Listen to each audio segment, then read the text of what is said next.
BJP যে করবে তার জন্য সুযোগ সুবিধা। তাও নয় তো, সেটাও তো সমস্যা। সেটা যদি হতো তাও তো কিছুটা বিজেপি কর্মীরা ভাবতো। কিন্তু তুমি ভালো করে ভেবে দেখো, আলিদা, এই বিজেপির আলিদা আছে যে উত্তরবঙ্গের লোক, পশ্চিমবঙ্গের এখনো মুখপাত্র হিসেবে কাজ করেন। আলিদার অবস্থা ভাবো তো। বিজেপির তো ওই মুসলিম আলিদাও রয়েছে, কিন্তু সেই আলিদার অবস্থান এমন যে আলিদা মুখ ফুটে দুটো কথা বলতে পারে না, কারণ শুভেন্দু বলে দিয়েছে মাইনরিটি সেল তুলে দেবে। কোথাও গিয়ে এ কথা খুব পরিষ্কার হচ্ছে, বিজেপি যারা করে তারাও কিন্তু শান্তিতে নেই।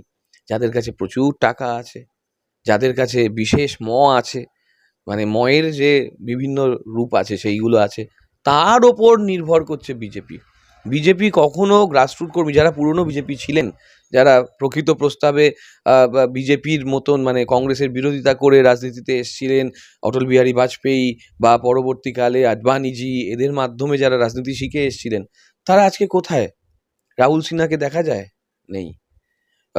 আরও অন্যান্য যারা ছিলেন সেই সময়কার রাজনীতিবিদ, তাদের দেখা যায় না।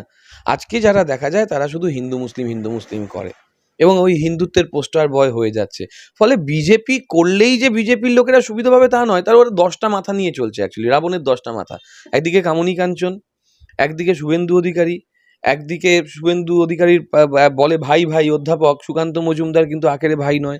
একদিকে হচ্ছে অনুপম, একদিকে হচ্ছে ওই ওই ওই যে যে রাজ্য সভাপতি, যুব সভাপতি ছিল সৌমিত্র খাঁ, একদিকে হচ্ছে তোমার অমিতাভ বাবু, একদিকে মানে এরকম বিভিন্নভাবে ওরা বিভক্ত। দিলীপ ঘোষ তো ইদানিং বলেও দিল যে ওদের অনেক পরিবর্তন করতে হবে, অনেক কিছু সমস্যা আছে।